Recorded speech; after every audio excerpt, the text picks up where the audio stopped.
Hi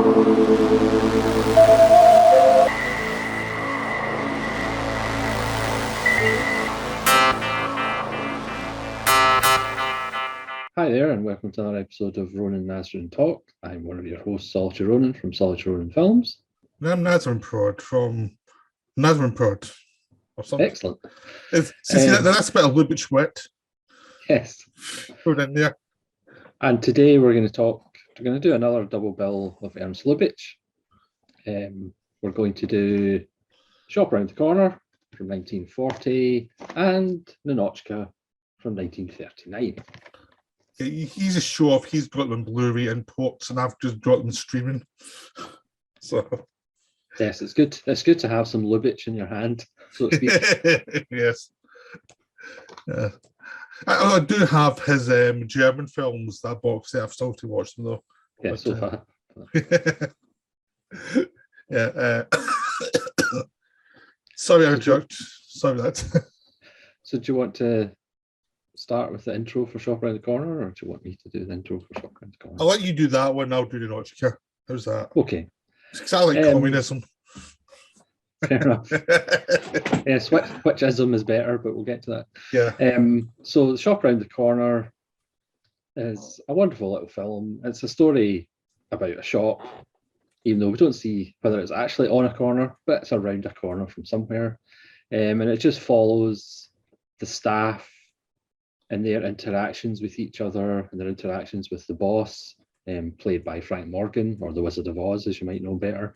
Yeah. And the interaction between the workers and the boss, and then James Stewart and Margaret Sullivan, they have a somewhat antagonistic relationship. But we also find out that James Stewart and Margaret Sullivan have a love letter thing going on with somebody they don't know who it is, and things develop from there. Yeah, I think this shop around the corner really means it's that shop around the corner you all know. It's just saying more than a literal corner. Yes. You know, I was being facetious. Yes, good. Just in case you were hung up in the. I must know what corner it's on in Budapest. Yeah. Yes. Is it a literal corner, or is it a metaphor for something? Is it like does a corner mean something in Budapest? Yeah, this is Lubitsch, so it might not be a specific corner in Budapest. Yeah, I mean, it's Budapest by the way of America. It could easily have been taking place in, any place in America as well, since they're all American actors. Yes, American actors playing Hungarians. Yeah. James Stewart gives a wonderful Hungarian performance. Yeah. Yeah. He brings his elegant, depressive wit to Hungarian. Yeah, no. I think it's just so Lubitsch can actually have lots of fancy stuff that may be a bit fancier than what America would have in a shop. Yeah. Really. That's specifically what he's doing. I want to show off the production design a bit more, so it's in Budapest. Yes. And this is, for me, probably my second favourite Lubitsch behind To Be or Not to Be. It's just so wonderfully crafted, acted. The script's fantastic. And even, I think one of the reasons I love it so much, it's kind of billed as a kind of romantic comedy, but for me the romance side is actually like sidelined. It's actually the interactions between the characters in the shop that for me actually work better, and the whole Madacek James Stewart relationship actually is more fun than the actual romance bit, which for me isn't actually that big a part of the film. I think they actually make it as a part of their lives. It's not the dominant part of their lives. It's actually it's a more like the romantic side's a more like hopeful part of their lives, and the rest of the film's about the actual reality of their lives. So it's placed just carefully within little moments. So there's only like 2 or 3 moments throughout the film, which is really important, but that means those moments actually count more than they would be if they were non-stop romance stuff. Because that was the thing that put me off watching. I was like, it's just going to be soapy. It's just going to be like format. Yeah. Because I did kind of think the same film directed by Frank Capra would be completely different. Because the thing with Lubitsch is even when he does romance, he still has that kind of edge to it, and the kind of slightly cynical edge to it, so it never becomes schmaltz. Whereas if somebody like Capra had did Shop Around the Corner, it would have maybe focused on the romantic stuff more than the actual just interactions. Yeah, it's more the characters and how they almost blow it by being stubborn and stupid, and people. They're being people rather than like James Stewart's character is not perfect. There's her character. They both make horrible mistakes for it, and the film does actually take it to the brink, because it's kind of they won't, and it's almost like we're running out of time here, and it's like so it keeps it going. Yes, but how fragile the whole thing can be, and how it can go wrong just because people are prideful and weak and stupid, and but that is quite good because neither of them are perfect. You can tell why she doesn't like James Stewart in the beginning, because he's a bit full of himself. He thinks he knows everything. Like he's got it coming. He's got because he knows his job. He's kind of a bit arrogant about it. Yeah, because he's the one that kind of talks back to the boss. He's the one that's going to get a raise because he deserves a raise, and he's confident he's going to get a raise. And he is due for a fall. Yeah, it's something about pride. Yeah, and they really have kind of fun making James Stewart not, because if you look at something like the Philadelphia Story, which came out just before this, I think he was the decent character, really, and Cary Grant was the one who was very flawed and very human, and James Stewart was a kind of almost, he was naive, but he was kind of really decent. And this one, no, he's not decent. You would want to punch him some days because he's a bit full of himself. Obviously saw that in Mr. Smith Goes to Washington as well. So. Yeah. But it's a bit different from the character you expect if you see James Stewart. This is a bit more prickly and, So even though you're kind of seeing him, you do kind of see why some people have a hard time with him, why he's kind of... if he's a character he feels can walk behind his back sometimes because he thinks he thinks too much of himself. And Felix Bressart is wonderful, who was the Shylock character in To Be or Not to Be, who always wanted to do the Shylock speech. He's wonderful in this because whenever he's kind of the shoulder that James Stewart speaks to, and whenever the boss asks or says, I want somebody's honest opinion, he always runs away, which is just fantastic. He's a Lubitsch regular who's always like underrated, but he's really good. Yeah, I mean, there's Margaret Sullivan's terrific as well, because again, it's one of those characters that could be annoying because she is she's really forthright in a way that can be annoying, like a sense that she thinks she knows everything too. I mean, both these characters think they know everything, and they have to come to terms with the fact that they don't. That they have vulnerabilities, they have flaws in the system, and she's a good salesperson. Gets people on her side, and she's very good at talking to people. But she can talk all over them a lot of the time, and she can talk. She's not like she probably doesn't listen as much as maybe she should. Yeah, I mean the whole gag with the music cigarette box and how to sell that and it's just a wonderful gag that kind of runs through the film. It's just so wonderful. It's one of those things. Is like, well, who'd wish to want this? Really, it's like it's probably a metaphor for the relationship. Really, it's this idea that this thing doesn't quite work, but it kind of works. It's one way if you adapt to it, really, rather than look at it what it is. It also does give a nice little look into the sales business and the sales racket. There's a wonderful moment where the owner, Madacek, is outside and looks in the window when there's a couple of women looking at the window and he's going, how do Madacek do these prices and how do they manage? And one of the women goes, you should know because you're the owner. It's like, just all the little sales tricks as well. It's just wonderful. Yeah, they have a lot of joy over that. And it is a joyful because it's kind of thing that Lubitsch can do and Howard Hawks should do, is this kind of in-joke thing about the flaws of the characters and how they're pride. In a way that some other directors maybe aren't as good at, is this sense of like, you can let the characters also have some fun with their flaws. It's fine. Yeah. You know, because I mean, the Ninotchka's actually a character that you like, despite the fact he's wrong a lot of the time. Yeah, he's actually one who's going through a bad situation. He's probably one of his. He gets put through the ringer a lot more than anyone else does in this film. He's really. Yeah. So it's like, well, yeah, this guy's having a hard time with it. He's just having a really hard, difficult time with it at the moment, and so he's very human. Yeah, it's the Wizard of Oz's finest performance.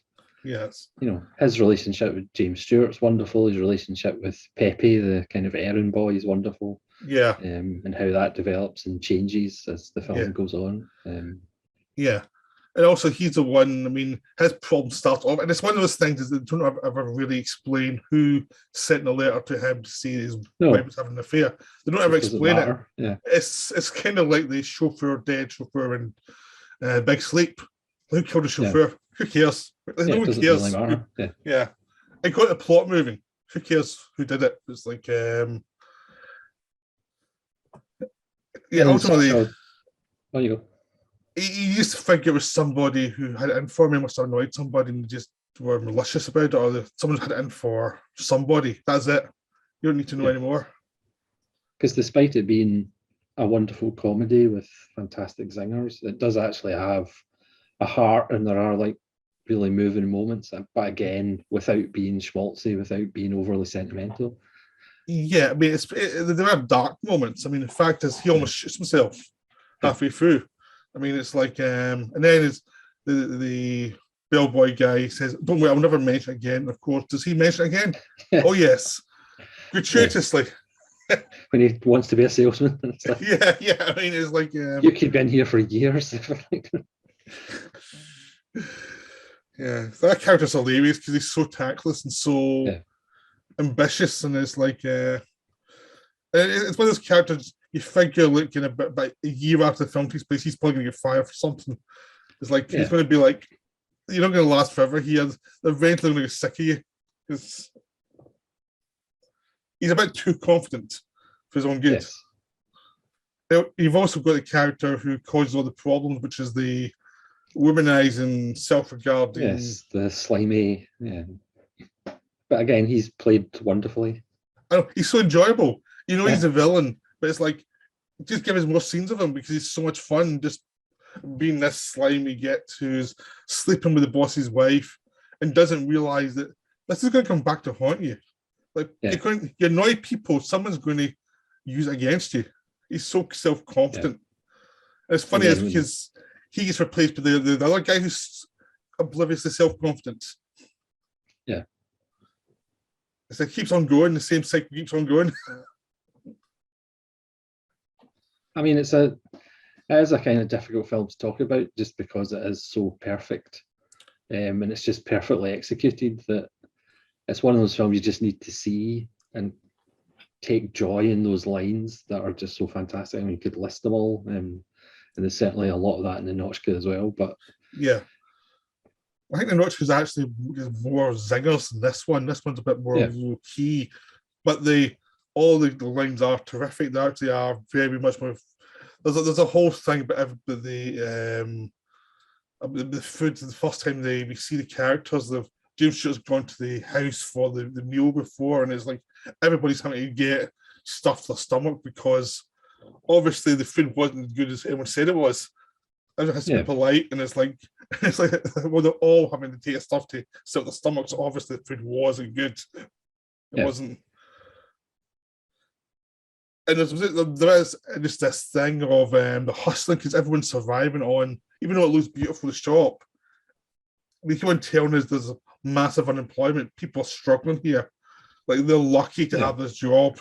You get a sense of James Stewart probably thought he was going to be a lot better off than he actually is because he's living through depression. It's like it's not, his ambitions haven't really come out. So he's got a bit of frustration to him. He's got a bit of chip on his shoulder. Like, he's better than this. When we're introduced to Margaret Sullivan, James Stewart mistakes her for a customer, but she is actually looking for a job. Yeah. She's bounced around different companies. As she says, she left one company because of the male attention, because of that lovely scene where she expects when a man asks her to go into like a storage cupboard, and James Stewart actually wants us to do stuff in the storage cupboard and not something else. Because she was at some Sons and Brothers, and she said the sons were okay, but the brothers, they were terrible. Yeah, no, that's the thing, is James Stewart's oblivious, but he's writing these love letters to her all about his ambitions to the world, his softer side, because that's what the love story is the softer side. These characters have to become much harder on the outside in real life because it's a difficult situation. Despite how beautiful the film looks, it is a tough situation to in. Yeah, because when he says, "Oh yeah, I can get a job anywhere," and like Felix Bressart is like, "Are you sure?" Because like, you know, work's hard to come by, and whereas he's still confident, "Oh yeah, it doesn't matter, I'll get a job anywhere." Yeah, and that just lasts until he's fired. Until he's fired, and something's like, "Oh, I actually have to live up to what I've just said." Yeah. There's also wonderful moments because after he gets fired, that's when he finds out she's the person who's doing the love letters, and he's talking to her in the cafe, and it's a wonderful scene. It's one of those hard scenes to describe. It's just a wonderful scene. The dialogue's terrific, the action's terrific, and he's annoying her, and he could have been a lot crueler to her, but because he knows this other side of her suddenly, after butting heads with her for so long, then he finally realizes, well, there's another side to this person. It's actually, the film's about finding more to people around you rather than just the cliche stuff you throw out every day to go on with your life. So, and again, at that point, it could have been rushed to, you know, them both finding out that it's each other, but again, it gets kind of paced out near the end of the film. Yeah, because at that point, you can find out that he's kind of the original later on. There's actually some decency to him. Yeah. And how he deals with his boss, when he finds out his boss fired him because he thought he was having an affair and it wasn't. And he comes back and he actually does a decent thing. You like him more as the film goes on because he gets over his initial slump. And he also deals with the situation with her a lot better than he could have.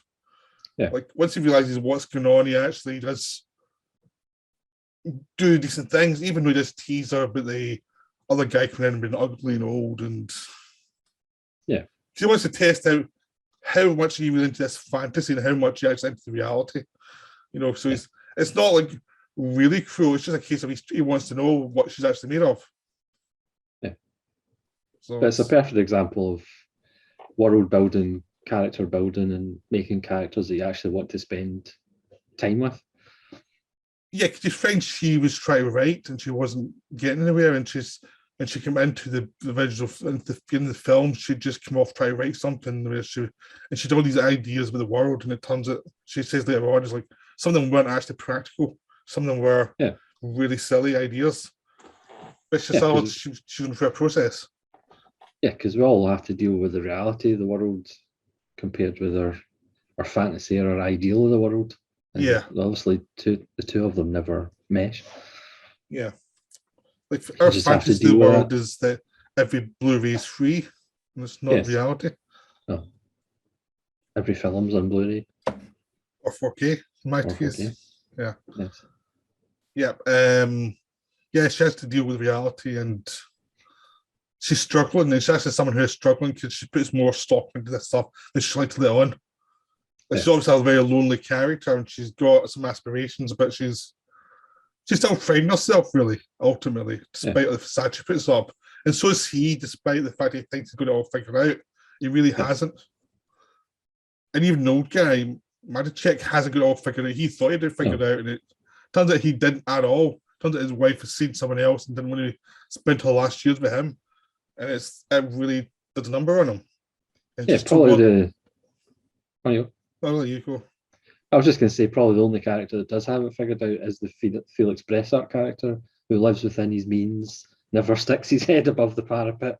He will never get asked, never gives his honest opinion, even though at one point he does stand up to Baracek to a line. He doesn't. Yeah, then he's told to back off, otherwise he's in trouble. It was okay.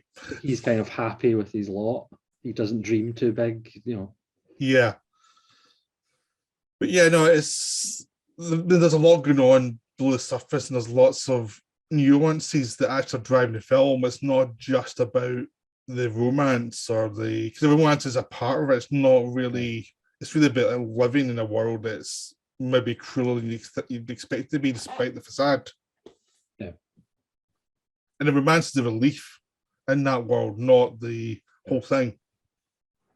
I mean, I haven't seen You've Got Mail with Tom Hanks and Meg Ryan. I don't know how much of a remake it is, or whether it's just the basic idea. I've got no idea, and I have no intention of watching it, to be honest. Yeah, but you can let us know in the comments. Yeah, from what I read, they own shops. One runs a big shop, and one's a small shop. And it's like, well, that's a different dynamic instantly, because in this one, they're both workers. I mean, at the end, he gets to run the shop, but it doesn't mean they're going to be rich, man. It just means they're going to have to keep on working the shop. That's it. Yeah. Their relief as each other. That's it. That's all they've got. And it's a depressed world, and it might go even worse. What it will go worse because it was going to happen. Yeah, because even if they end up together, they're going to live in a very small apartment, and they're going to have to live within their means, like the Bressart character. So yeah, it's not as if they're going to suddenly live in a castle or something. Yeah, because I mean that's where James Stewart's going to head. Really, ultimately, they're going to head his direction probably more than the direction I think they're going to head in. And who knows? He's probably going to end up like Madacek. Yeah. Worried about bills and electricity and watching his back and get jealous and and having his wife overspend stuff. That's Madacek's got. It's like having his wife in problems. He's not admitting it to himself. Yeah. And he's not paying staff what he should because of his wife. And it's like, well, he doesn't really have to deal with. Yeah. And only it's actually a very depressing film. Yeah. Well, no, it is, but the thing is, it's pretty realistic and dark, but there's lots of humor there that makes it all kind of go down. And it's just like, that's just what a lot of the details, what we know is wonderful is all the details of the humanity within these problems they face. Like Madacek has a bad time with his wife, and then by the end of it, he's starting to come around a little bit. I mean, it's one of those things, he's not better, but he's starting to come back to what he was a little bit. It's going to take time. What's happened to him has an effect on him. So he's not going to be the same, but he's slowly building up by the end, really. And it's just that kind of slow thing what human beings have to react to rather than having it fine. Yeah, he's a bit more at peace, but we all have to face the fact we're getting older and you have to deal with it. Yeah. And you're not as virulent or exciting as you were when you were young. Yeah, you just compare our videos now compared to 2 years ago, and you see the aging process and horrible progression. Yes. Our hair certainly got shorter over the years. Yeah. Yeah, well, with me, that's just stupidity, because I thought, let's take it all off. let's see. But it is just an absolutely wonderful film. Yeah. That I still don't think is as widely seen as some other films of the period. But no, it's not as famous as it's the underrated one. It's the one everyone said you have to see this one. It's not like something like Philadelphia Story everyone's seen. Yeah. Really. Or some of the Howard Hawks stuff everyone's seen. The big sleeping things. This one's you have to say, you have to really see this one. This one's really good. But it's not distributed as much. I mean, it's one of those films that it gets some distribution, but it's not quite. It's not. You'd think they'd re-release it in like Blu-ray, and even one of the bigger companies might re-release it, like one of the boutique labels. But maybe because it's Warner's, maybe they can't get the rights to it or something. Well, it is on the HMV Premium collection as well in the UK. Right. And the Warner Blu-ray is multi-region, region-free, if you're interested. I didn't even know it is available in Premium. I didn't even know it was on Premium. Yeah. So. It maybe came out last year. All right, that was... I'm still waiting for the 2 for 15 sale that they do annually, because they're not worth 2 for 25, really. No. You have to wait for Christmas. Yeah. Yeah, the 2 for 15 always comes at Christmas after you've spent all your money, and it's like, bugger. Now you do it. Come on. Yeah. Yeah. Because there's a few that I wouldn't mind picking up for $7.50. Yeah. But 15, out of the question. Yeah. or 12.50. So yeah. So do we want to do Ninotchka then? yes, you can give a plot synopsis of Ninotchka. Oh yes. Since I said I love communism, I don't really, but it's funny. So Ninotchka is about three incompetent communist bureaucrats sent to Paris before the war, World War II, to stop to sell these diamonds that used to belong to this countess. The countess now lives in Paris. She's trying to stop them from selling them. She says, these are mine. They get corrupted by a man who comes on, he was a count during the Russian period, and now he's helping her, and he stops them from doing it by getting them all drunk and incompetent. So they send Ninotchka in to Big Greta Garbo, who has to set everything right, but she ends up getting hooked up with this guy and starts to see so she goes from being a pure communist to seeing the downside of communism and the upside of capitalism.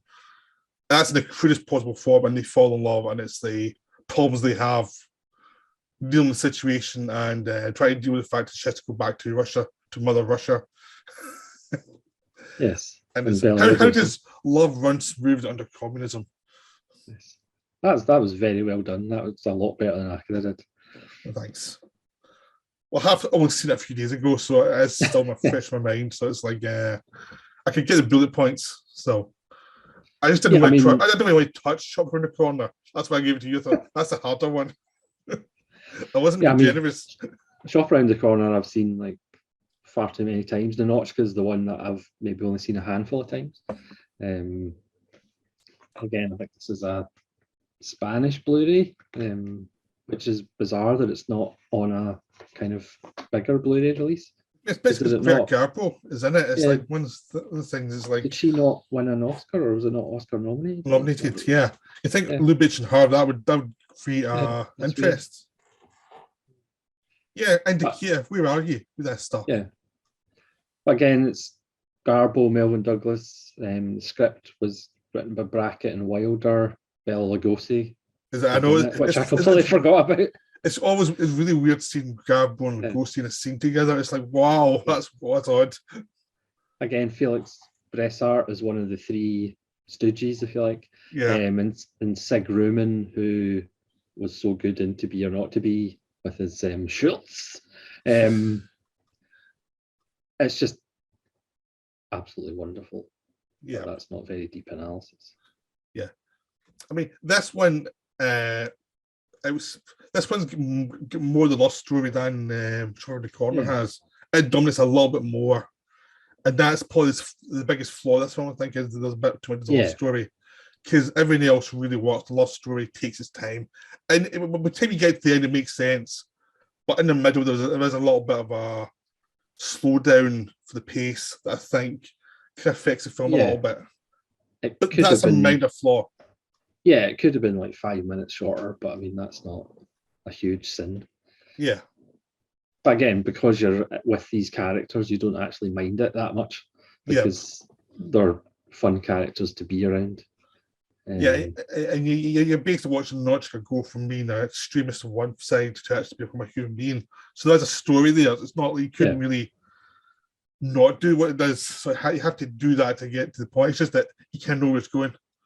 And it's Garbo in the first half and Garbo in the second half are two different performances, but they're both wonderful. Yeah.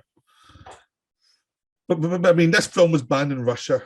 We should say that. So the Soviets banned it instantly because it took the piss out of them like unrelentingly. Yeah. I mean, there was no subtlety involved here. It took the piss out of them. It takes the piss out of them the way that they did the Germans in To Be or Not to Be. It's that kind of thing. We're going to show you complete contempt for these people of this political system. We're not going to any contempt for it. We're not giving any respect to it. It's a ridiculous notion. Which is kind of... It's a fun way to deal with communism, because I think communism is such a weird dead end of a thing. It needs more humour thrown at it. Really. Yeah. But it also has its digs at capitalism. I know, yeah. I mean, especially the last shot. It's just like I know. But that's the thing is, Do not, by me saying that does not mean I am a capitalist either. I'm probably left leaning, but communism is kind of the extreme version of socialism that actually has the bit you don't want to go to. It's the kind of extreme. Yeah. That's ripe for mockery because it is so stupid and weird. I mean, I've seen really extreme reviews of it by younger people on like Letterboxd, giving it 1 star because it's suggesting capitalism's amazing, and you know capitalism's not amazing. It's like anybody with a brain knows that all isms aren't great. I know, and it is having a dig at both. It's not like just going, oh yeah, capitalism's wonderful. And yeah, the only advantage capitalism has in this film is the fact that they take the piss out of it more. It's just like we're free to the piss, but. Yeah. They're making jokes at the Countess and Melvin Douglas' character. They're both pretty low in money. They're both struggling to survive. They just have the side of having money, but they don't really have money. Yeah. You know. And as you say, this one has lots of fantastic one-liners. Yeah. My favourite was I've been watching a 5-year plan for the last 15 years with interest. Yeah, I mean... I text that to you when I was watching it. Yeah. It was like, it's so good. And the joke about capitalism, how it makes millions by taking loss after loss, because they talk about, you know, oh, I'm going to take a loss in this one. It's like, yeah. Yeah, I mean, it's like... or who am I to cost the Russian people 7 cows? When Garbo finds out how much it costs to stay in the grand suite or the royal suite for a night. We need to save. Yeah, I mean, the 3 guys are trying to start the film. They're trying to justify going to the grand suite because they don't want to go to the place that's cold and doesn't have running water because that's too much like home. And they want to live up a little bit for a couple of days. And they're actually really relieved that the Countess kind of causes problems because it means they can get drunk. And Melvin Douglas takes one look at them, understands their character instantly, thought, okay, I can manipulate these people into being drunk and swine, and they get absolutely hammered. And they... If you ring room service 3 times, you get French maids in, and cigarette girls. And cigarette girls are all coming in. Yeah, I mean, it's like it's really, some of that stuff's hilarious. It's just taking the mickey at the extremes, really, like how much fun you can have with absurdity and these odd characters, because these guys have been denied for so long. Suddenly it's like, oh, I can have this stuff I like. Wow. Yeah. It's like, how are they going to deny themselves? Plus the 3 of them have just such great faces and just such great expressions. It's just fantastic. And they're completely greedy. They're so greedy for anything that's different from the... I mean, that makes sense because I've just come from communist Russia, but it's like they're so enthusiastic, but all sort of everything you could call sin within communism, they're up for it. They're I liked the bit when I was the first cigarette girl goes in, and then she turns around, goes back in, and brings her friends. And it tells you everything you can do with the party. You don't need to see the party, you go on it from the joke. But there's also great one-liners about the romance, especially at the start, where Garbo's like, must you flirt? And Melvin Douglas is yes, and she's like, suppress it. Yeah. It's just fantastic. Or chemically, we're quite sympathetic. And she's trying to find the Eiffel Tower. Yeah. She's asking him, how long does it take to fall to land from falling off? He's like, oh, I haven't checked that. Yeah. And he's like, it should still be where it normally is. He's acting as if it moves around.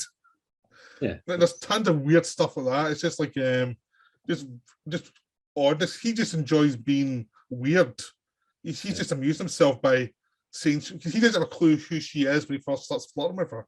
He's just flirting with somebody and going to Eiffel Tower because they're both Russian, and he's just having such a fun time until he realizes, oh, that's the person I have to deal with. Oh, yeah. And he's just enjoying himself. And then when he has to flirt with her, he has to deal with her, it just adds complications, really. But he still doesn't stop flirting. Yeah. When they go back to his apartment and she realizes he's got a butler. It's like Yeah. calls him little father and stuff. It's just, Yeah, yeah, and it's like, and then there's a joke. He hasn't been paid for 2 weeks or 2 months. I hope I get paid this month. Yeah. And she's saying, "We can make you free. I don't want to be free Yeah. of this. I'm happy doing this." What? It's like when she's met at the station and the guy wants to take her bags, and it's like, why are you wanting to carry my bags? It's like, that's my job. Yes. There's just so many jokes about Russia, and she goes to a working class cafe, and he tries to act as if he knows the place, and it turns out he's never been there, and he's caught out. Yeah, he is using that to show like, your idea of the normal people isn't normal people is. It's completely wayward. There's so many variations of people all over the place. Everyone's different. It's not, you're not all just like one variation of the same person. It's like they're all different people, which is something she has to kind of get. It takes her a while to get that. But yeah. So that's the film that annoys lots of people in Letterboxd by taking the piss out of communism. Yeah, or more promoting capitalism, but it doesn't really promote capitalism. It takes the piss out of everybody. Yeah, and anybody with half a brain knows, capitalism doesn't work, communism doesn't work, anyism doesn't work. I know, because I mean, it's like Melvin Douglas' character is absurd for most of it, and he knows it. The Countess knows it as well. They all know their. I mean, there's a joke here. I'm needing some money. Can you just write another book about experiences of communist Russia? Okay, I guess we'll have to do that then. It's like, it's so cynical. It's just like they're catering to the expectations. Like the guy who's the maitre d' at the hotel, the guy who runs a lot of it, is an old guy from communist Russia that was thrown out by the communists. And he's like he went from being a count to being the guy who helps run the hotel. Yeah, a waiter. Yeah. Well, he's above a waiter, but he's that kind of weird thing where he has some power, but not much. So, but there's a lot of people like that. It's just that's just the way their life's gone. Yeah. And have a lot of humor. Like, he's the one that starts it all off by telling them about the necklace, this amazing necklace. It turns out to be it's stolen and everything. It's just a total mess. And the whole point was a necklace. No one cares about the necklace. Even the people who are fighting over the necklace, no one cares. Yeah. It's ultimate guffin, but no one cares about it. It's just ways for both parties to be spiteful to each other and annoy each other. Yeah. And they're selling it because Russia's so successful that it needs to sell a lot of its goods to make sure that people don't starve to death, which is one of the darkest jokes. Yes. To keep on bringing it up, it's like, no, by the way, this thing doesn't work. This thing, everyone's dying over there. Yeah. And you're all delusional about it. Yeah, because when they go back and Garbo goes back to Russia, we see her where she lives and sharing a room with 3 other people. And when the 3 guys come to visit her, they're like, "Oh, you only share with 3 other people? That's not good." They all bring an egg to make an omelette. I know, and one of them breaks her egg. It's okay, I've got 2 eggs. Yeah, I've been saving them. Yeah, and I've got the and her housemate, her roommate, wasn't allowed to go to the celebration because she messed up, because she's a violinist. She messed up, or played the wrong note. Yeah, I've been punished. You're thinking, all right, that's quite good punishment. I've been doing this living awful thing. And the kids had to walk through the room, go to the toilet. Yeah, and every time the guy comes in, they all just like shut up because they think he's going to report them to the secret. Yeah, there's a whole lot of stuff there, and then I love the touch at the end, how they get her out, because she has to go back at a certain point because the Countess is jealous of her affections for Melvin Douglas. So she has to go back, then Douglas tries to go get her. They won't let him in because he used to be a count. It's like, no, we're not letting you in. It's like, oh, that's quite a nice problem to have. And then he gets rounded by corrupting these 2 guys again when they go to the next assignment. Yeah. So Bela Lugosi demands that she goes to sort them out again in Constantinople this time. Yeah. So do I really need to go? Yes, you have to go. Because at that point, she's put herself back into her work and kind of not forgotten about Melvyn Douglas, but put him on the back burner and dedicated herself a bit more. So. Yeah. And then when she arrives in Constantinople. So that thing is, she starts off hating these two guys, and by halfway through the movie, she kind of gets them. She kind of gets their attitude, and they were pals, basically. It's like, what do I have to do with you three again? To deal with you three again? What's going on? And as Melvyn Douglas says, if it doesn't work out, you'll just keep following and going to different places with these three. You keep getting sent to different places with these three. Yeah. You can just bug her up for her continually until it keeps telling she defects. Which is a funny, nice little touch. It's a really nice, smart element. It's like, because I mean, when I was watching it, I was like, yeah, how's she going to get out of this one? Because it's like, well, she's been set in a hole, there's no way out. So it's quite a nice little bit of wit how they get around it. Yeah, I mean, it's perhaps not as, like you say, it's not as tight or streamlined as some of these other films, but it's still absolutely wonderful. It's still not that far off being like absolutely top notch. Yeah, I mean, it doesn't have the kind of craziness of To Be or Not to Be. To Be or Not to Be was like this thing with these ham actors where each situation gets more and more insane for them when they're. So it doesn't have that craziness. It doesn't have the simplicity of Shelter in the Corner. It's a bit of both. There's some craziness, but there's also simplicity, and there's probably too much of both in some ways. So they didn't quite get the same balance as those two films had. But I didn't like as much as Trouble in Paradise because I just thought that was a more just because of a crooks, it was just crazy and more fun.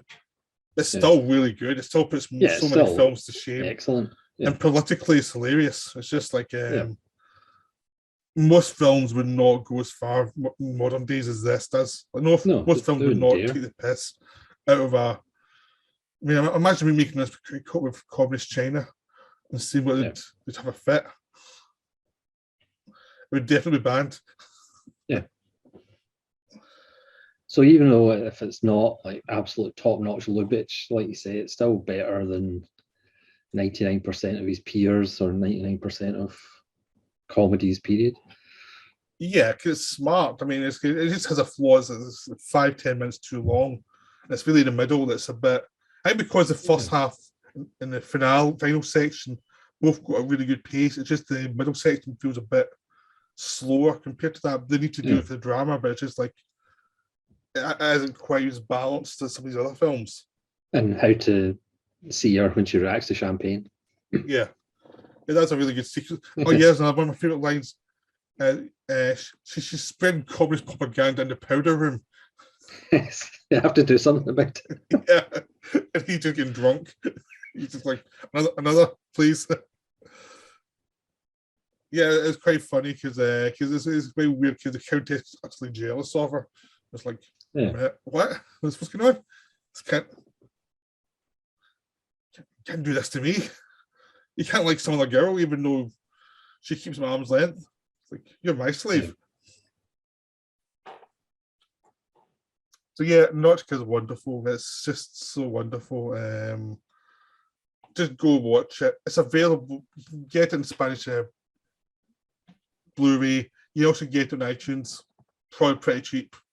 You can probably just get it streaming quite easily. It's not like you difficultly find streaming. So if you're looking for it, you can find it. It's a very good film. And again, it's another one that should be. Why is it not readily available? Yeah, it's a weird one. And it's Warner Brothers, so I thought it would at least been Warner Archive, but you think they'd be a box set or something at this point of Lubitsch for the second half of his career because there's so many films that are well known.